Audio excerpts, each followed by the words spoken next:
राम का जन्म मंत्रीगणों तथा सेवकों ने महाराज की आज्ञा अनुसार श्याम कर्ण घोड़ा चतुरंगिनी सेना के साथ छुड़वा दिया।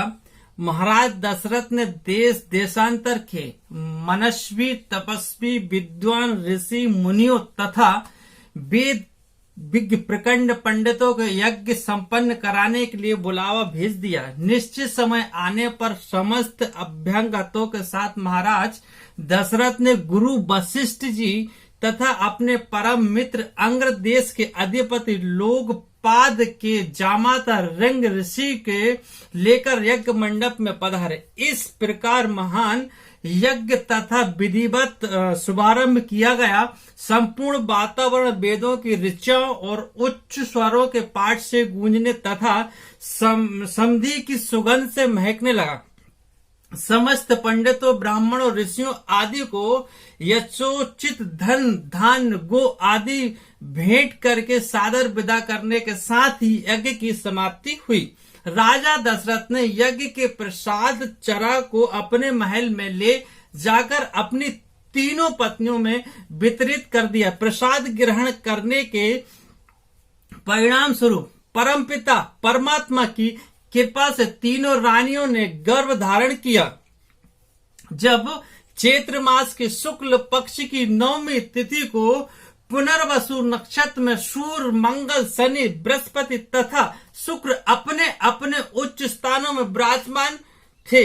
कर्क लग्न का उदय होते ही महाराज दशरथ की बड़ी रानी कौशल्या के गर्भ से एक शिशु का जन्म हुआ, जो श्याम वर्ण अत्यंत तेजमय परम कांतिवान तथा अद्भुत सौंदर्यशाली था। उस शिशु को देखने वाले ठगे रह जाते थे। इसके पश्चात शुभ नक्षत्रों और शुभ घड़ी में महारानी केकई तथा तीसरी रानी सुमित्रा के 2 तेजस्वी पुत्रों का जन्म हुआ। संपूर्ण राज्य में आनंद मनाया जाने लगा। महाराज के 4 पुत्रों के जन्म उल्लास में गंधर्व गान करने लगे और अप्सराएं नृत्य करने लगी। देवता अपने विमानों में बैठकर पुष्प वर्षा करने लगे।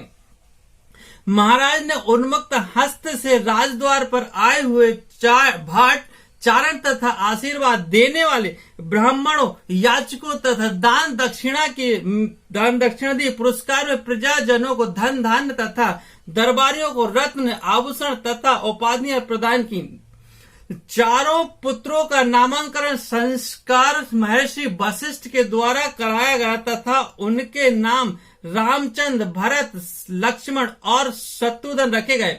आयु बढ़ने के साथ ही रामचंद्र गुणों में भी अपने भाइयों से आगे बढ़ने तथा प्रजा में अत्यंत लोकप्रिय होने लगे। उनमें अत्यंत विलक्षण प्रतिभा थी, जिसके परिणाम स्वरूप अल्प काल में ही वे समस्त विषयों में परम पारंगत हो गए।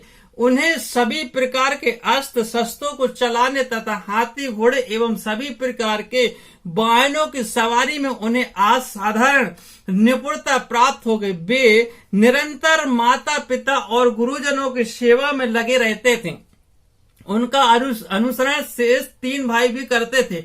गुरुजनों के प्रति जितनी श्रद्धा भक्ति इन चारों भाइयों में थी, उतना ही उनमें परस्पर प्रेम और सौहार्द भी था। महाराज दशरथ का हृदय अपने चारों पुत्रों को देखकर गर्व और आनंद से भर उठता था।